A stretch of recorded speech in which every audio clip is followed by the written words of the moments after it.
Hey there. Welcome back for another deep dive. Today we're going to be checking out Dark Psychology Secrets by Susan Johnson. Cool. This book is all about the kind of the shady side of human behavior, like the things we don't really like to talk about. Right. But don't worry, we're not going to be turning you into some evil mastermind or anything. It's more like we're giving you some mental self-defense tools. Yeah, that's a great way to put it. You know, if you know the tactics, you're less likely to fall victim to them. Exactly. So what are we going to be looking at today? Well, we're going to uncover how everyday people justify doing bad things, right? Like how our minds can trick us, the science of fear and deception, even mind control and brainwashing. Oh, yeah. All the good stuff. All the good stuff. And you know what's really fascinating about this book is it goes beyond just like listing out, you know, the different tactics. It really explores the why behind dark psychology. Yeah. You know, diving into things like societal norms, evolutionary roots, and even the role of our upbringing. Absolutely. And Johnson starts right off the bat talking about societal norms and how they can get twisted to excuse some pretty messed up behavior. Yeah. For example, she talks about soldiers at war. Right. How society kind of gives them a pass for violence. Oh, yeah. That would be totally unacceptable in any other context. So it's like because they're fighting for a cause, we overlook the harm they might inflict. Yeah, basically. That's a slippery slope, isn't it? It is. And the book argues that this moral flexibility can be really dangerous. Yeah, I could see that. It's like opening up this Pandora's box where people start justifying more and more harmful actions. And that makes me think about, like you see in the news, right, where some seemingly ordinary person commits some horrific crime. Right. And you think, like, could it be that they've somehow convinced themselves that they're justified? It's a chilling thought, but that's exactly what the book explores. It challenges us to confront this, like, uncomfortable reality that the potential for darkness, it exists in all of us. Yeah. Not just some, evil minority out there. Right. Okay, so that leads us to this next topic. Yeah. The dark side of human nature. Johnson uses this example in the book of a wealthy man kicking a dog for no reason other than to just inflict pain.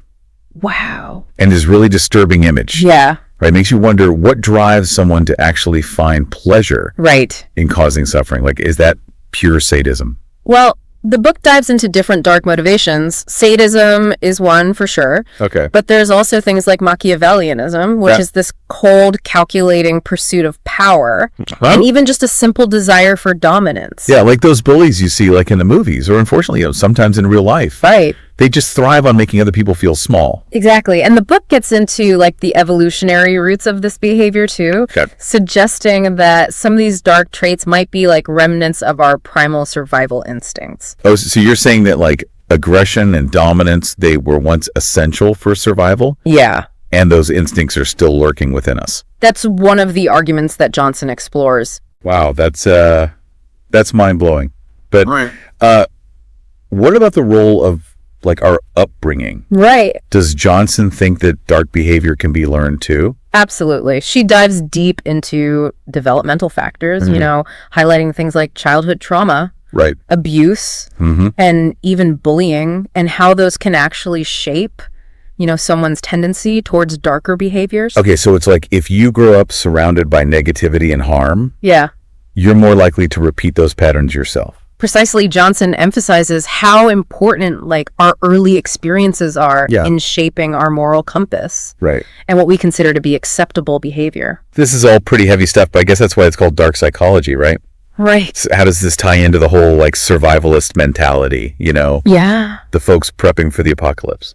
That's interesting you bring that up because she actually looks at the rationale behind prepping and, acknowledges that it comes from this genuine desire to protect themselves and their loved ones from perceived threats. So it's not necessarily about being paranoid or antisocial. Not always, no. The book suggests that the survivalist mentality often comes from this heightened sense of vulnerability. Oh, okay. And this need for control in a world that feels more and more uncertain. So they're not all villains in waiting. Right. But I can see how that mindset could lead to some conflict, especially if it comes at the expense of others. Absolutely. And Johnson used this example of the popularity of disaster movies to illustrate this tension. Like those movies where the resourceful survivalist becomes the hero. Yeah. And often they resort to violence to protect their own. Right. So it makes you think in a crisis, do our morals just go out the window? Yeah.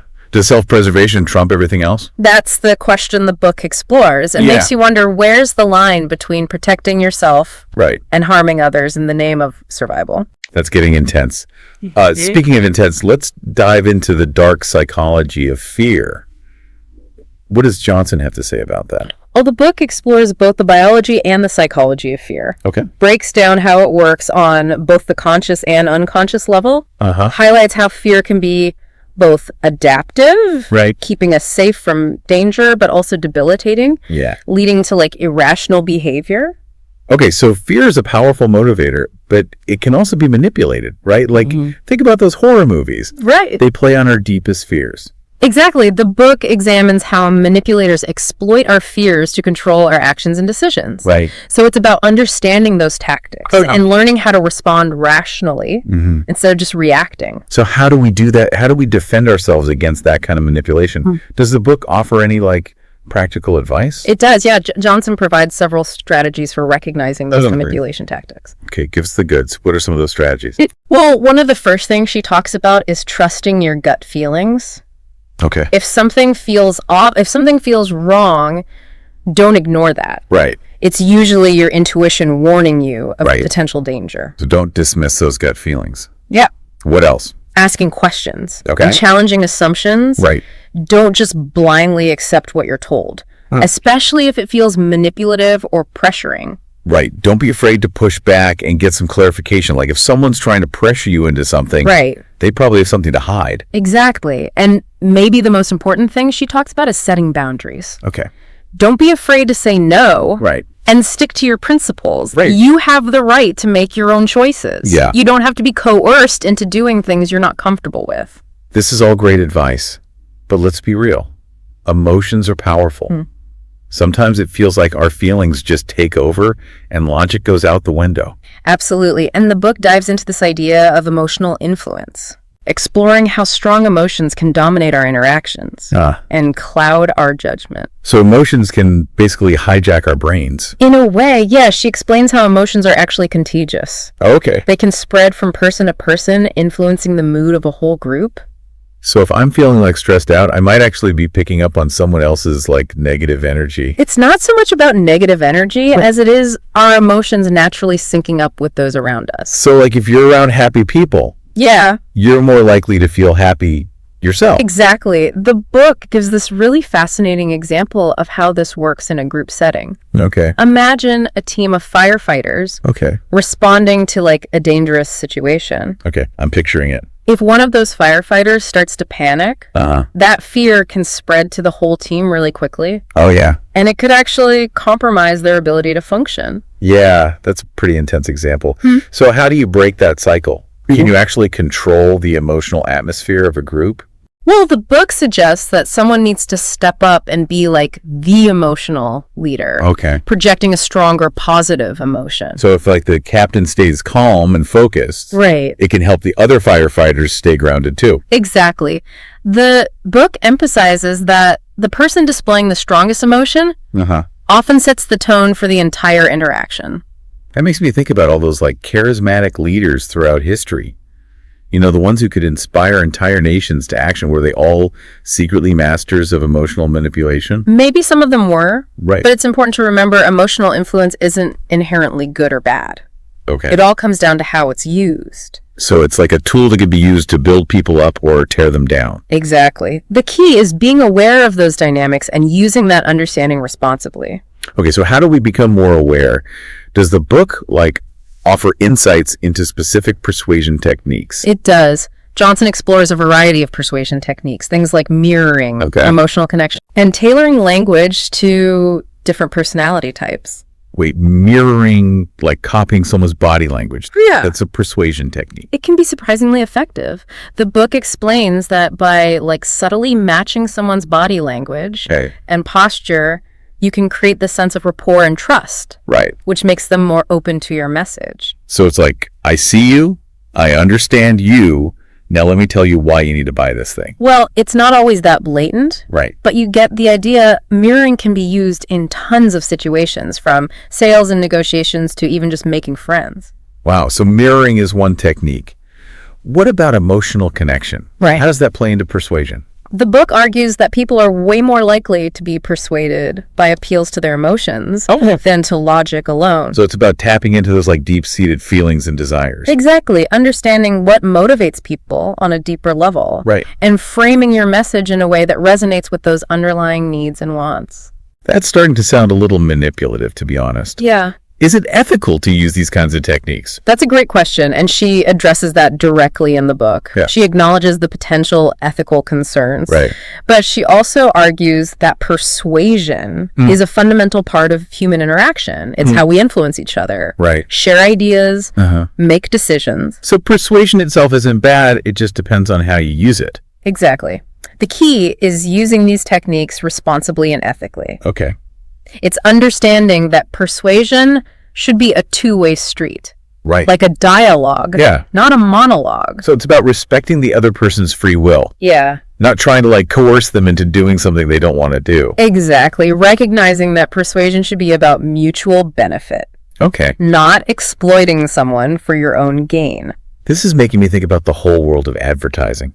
Like, are those catchy jingles and celebrity endorsements just like covert mind control? Well, it's a great example of how these persuasion techniques are used in everyday life. Yeah. And the book explores the psychology behind marketing and advertising, showing how these industries leverage our emotions and desires to influence our buying decisions. So we're all being subtly persuaded all the time, whether we realize it or not. In a way, yes. Wow. But the good news is by understanding these techniques, we can become more aware and make more conscious choices. So knowledge is power. Exactly. If we recognize the tactics, we can resist their influence and make decisions based on our own values and goals. Precisely. It's about taking back control of our minds. Yeah. And not letting ourselves be manipulated by people who might not have our best interests at heart. This is all incredibly fascinating, but before we get too carried away, I think we need to take a break. Yeah, let's do that. We'll be right back with more insights from Dark Psychology Secrets. Sounds good. Welcome back. We're diving deeper into Dark Psychology Secrets, and things are about to get even more intense. Oh, yeah. Before the break, we were talking about persuasion techniques and how they're used like everywhere. Right. From advertising to personal relationships and, but now I want to get into something that's often shrouded in mystery and even fear deception. Okay. Like, I think we all have a basic understanding of what deception is. It's lying or misleading someone for personal gain. But Johnson goes deeper. She explores the different types of deception, the motivations behind it, and even its role in psychological research. Right. The book actually defines deception as intentionally misleading someone for a particular gain. Okay. And it goes on to look at all these different contexts where deception is used, from everyday interactions to really high-stakes situations. So let's start with the basics. Why do people deceive? Is it always about like malicious intent? Not always. Yeah. No, the book points out that people deceive for a variety of reasons. Okay. Sometimes to protect themselves, sometimes to get some kind of advantage, and sometimes even to like avoid hurting someone else's feelings. Okay, so deception isn't always a bad thing. Yeah. I mean, we've all told those little white lies, Right. to spare someone's feelings. Exactly. The book acknowledges that there are different degrees of deception, and the ethical implications change depending on the context. So like lying to your friend about liking their new haircut is one thing, but lying to a client to close a deal is a whole other ball game. Totally. And the book dives into those gray areas, those complexities of deception, and it really asks, is this crossing the line? That makes me think about all those spy movies, where deception is like a core part of the job. That's a perfect example. The world of espionage is full of deception. Yeah. From undercover agents to misinformation campaigns. Right. It's this high-stakes game where you never really know what's true and what's not. So deception can be a tool used for both good and bad. Exactly. And the book argues that it's important to be aware of the possibility of deception, especially in situations where we might be vulnerable to manipulation. So like when we're making a big purchase or dealing with someone who has power over us? Exactly. The book gives some strategies for detecting deception. Okay. But it also makes it clear that there's no foolproof method. Yeah. It really comes down to honing your intuition and being really discerning. Okay, so it's like trust your gut, but verify. Yeah. Don't just accept what you're told at face value. Dig a little deeper. gather some evidence, and come to your own conclusions. This makes me think about like all the fake news and misinformation online these days. It's like we're constantly bombarded with these deceptive messages, and it's hard to know what to believe. The book touches on that too. Okay. How technology has just amplified the potential for deception and manipulation. It's like the internet is a breeding ground for misinformation. In a way, yes. And the book stresses the importance of being critical consumers of information. Okay. Fact-checking claims and just being wary of sources that seem biased or unreliable. So we need to be like our own personal truth detectives, constantly looking for clues that might reveal deception. Exactly. And the book gives you like this toolkit for honing those detective skills. Cool. To help us be more savvy and discerning in a world where deception is so common. This is all fascinating, but I got to admit, I'm starting to feel a little paranoid. Is there anything we can do to protect ourselves from all this deception and manipulation? The book offers a bunch of strategies. Okay. But I think the most important one is cultivating a healthy skepticism. So don't just take things at face value. Exactly. Don't be afraid to question things, to challenge those assumptions and demand evidence. Like, don't be a sheep, be a wolf. Well, maybe not a wolf. You know what I mean? Right. Be discerning, be critical, and don't be afraid to stand up for yourself. Absolutely. And remember, knowledge is power. Right. The more we understand about these tactics of deception, the better we are at not becoming victims. That's great advice, but it's a lot to process. I'm feeling a bit overwhelmed. I get it. It's a lot. But remember, we're in this together. We can support each other, share what we know, and build a world that's more resilient and ethical. I love that it's like we're forming our own anti-manipulation squad, armed with knowledge and ready to fight for truth and justice. Exactly. And remember, even when things seem dark, there's always hope. We have the power to choose light, to choose kindness, and to make a positive impact on the world. Well said. This has been such an eye-opening deep dive into dark psychology. Yeah, and we've only just scratched the surface. There's still so much more to uncover, and I'm excited to keep exploring with you. I'm with you. I'm feeling empowered, informed, and maybe just a little paranoid, but in a good way. That's the spirit. Stay curious, stay informed, and stay connected. Okay. We'll be back soon with more insights from this amazing world of dark psychology. Now let's shift gears and talk about another fascinating piece of dark psychology, mind control. This is where things get really interesting. What does Johnson say about the different forms of mind control, from self-control to like more manipulative tactics? This is a topic that gets really distorted in pop culture. You know, the book actually distinguishes between various forms of mind control. It can range from self-control and meditation to more unethical manipulation. So mind control isn't always about brainwashing and cults. Exactly. The book points out that we all practice some degree of self-mind control every day. Like, think about setting goals, resisting temptation, or focusing on a task even when there are distractions. Right, like willpower. Choosing to eat a salad instead of that big piece of chocolate cake. Exactly. And meditation, too, that's a form of mind control where you're training your mind to be present and aware. So self-discipline and mindfulness are forms of mind control. In a way, yes. I never thought of it like that, but it makes sense. But what about the darker side of mind control? You know, the stuff that makes people think about cults and brainwashing. Right. That's where things get a bit more sinister.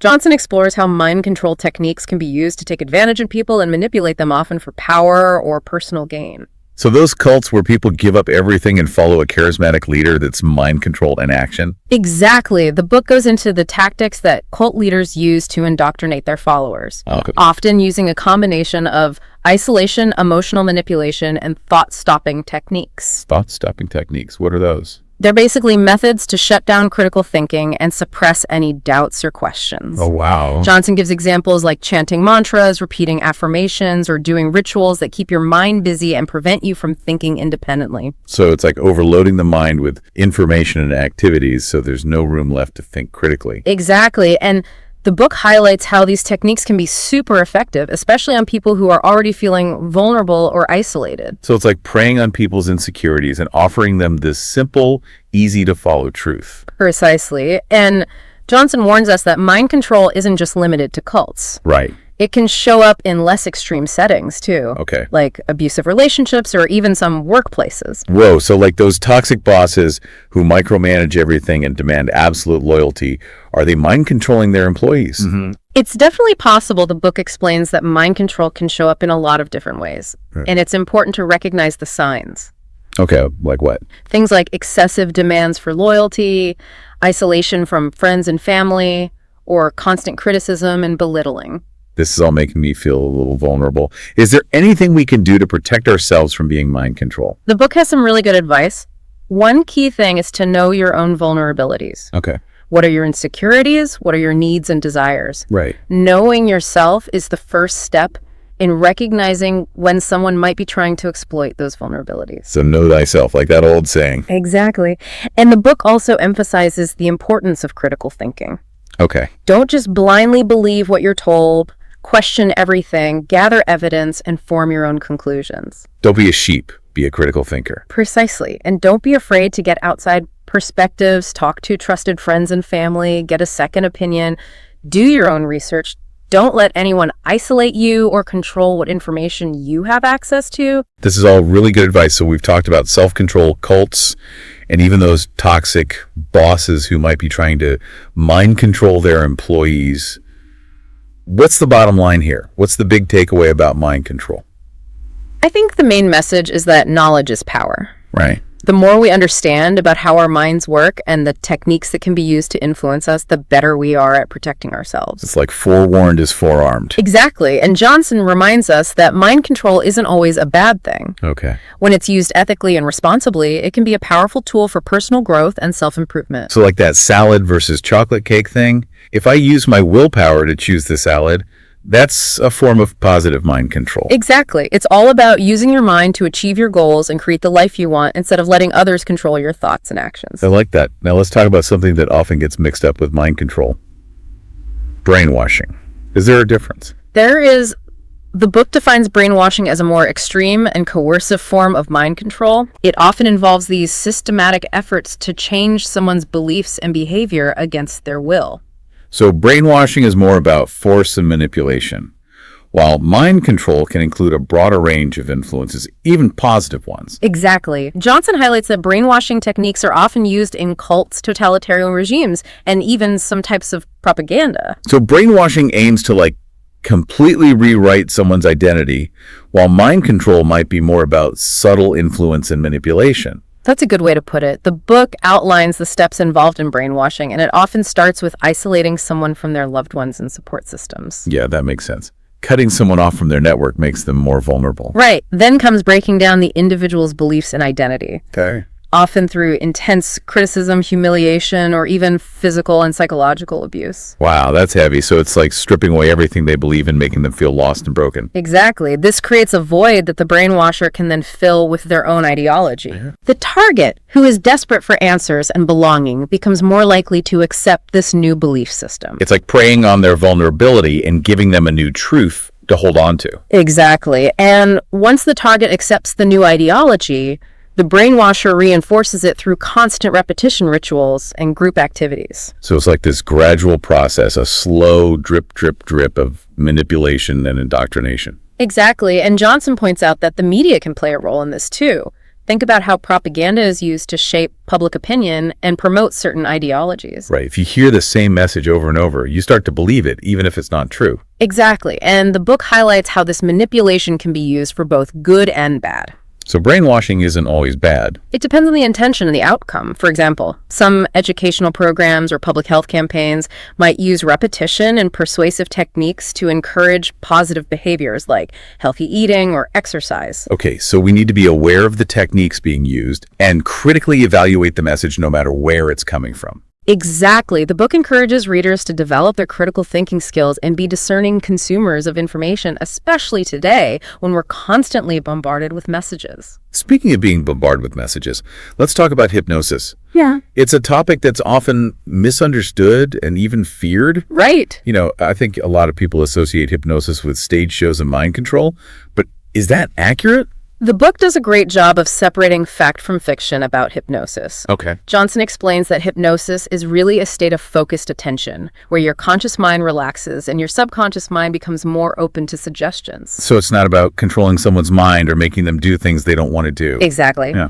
Johnson emphasizes that real hypnosis requires the person's willingness and cooperation. You can't be hypnotized if you don't want to be. Okay, that makes sense. But how does it actually work? What's going on in our brains during hypnosis? Well, the book explains that hypnosis is tapping into the power of suggestion. it kind of bypasses the critical thinking part of our conscious mind and goes right to the deeper, more intuitive parts of our subconscious.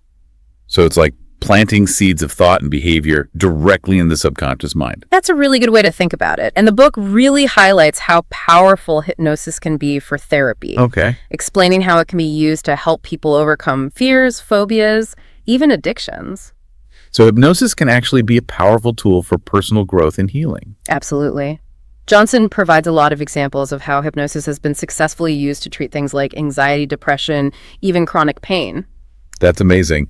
But I'm still a little skeptical. Is there any actual scientific evidence that backs up how effective hypnosis is? There is, yeah. The book cites tons of studies that have shown how effective hypnosis can be for a wide range of conditions. Yeah. So it's not just some mystical practice. There's real science behind it. So it's more than just a stage show gimmick. Then it's got real therapeutic applications. Exactly. And the book goes on to explore different types of hypnosis. Okay. From traditional hypnotherapy to self-hypnosis and even covert hypnosis techniques. A covert hypnosis, this sounds kind of sneaky. Covert hypnosis is basically using subtle language patterns and nonverbal cues to influence someone's thoughts and behavior without them even realizing it. So like those subliminal messages they used to put in movies? That's one example, yeah. But covert hypnosis can be a lot more complex than that. It's often used in advertising, marketing, and even some types of therapy. That makes me think about all those times I've felt like drawn to a product or a message. For no real reason could I have been under the influence of covert hypnosis. It's possible the book encourages us to be more aware of those subtle influences and develop our critical thinking so we don't get manipulated. So once again, knowledge is power. Exactly. The more we understand about how our minds work and the ways people try to influence us, the better equipped we are to make our own choices. This has been a super enlightening deep dive into hypnosis. I'm seeing how it can be this powerful tool for good, but also how it could be used to manipulate people. Yeah, and I think that's a great point and a good summary of this whole deep dive into dark psychology. Yeah. It's not about demonizing these techniques or the people who use them. It's about understanding them and recognizing that they can be used for good or bad and using that knowledge to make the world a better place. I couldn't agree more.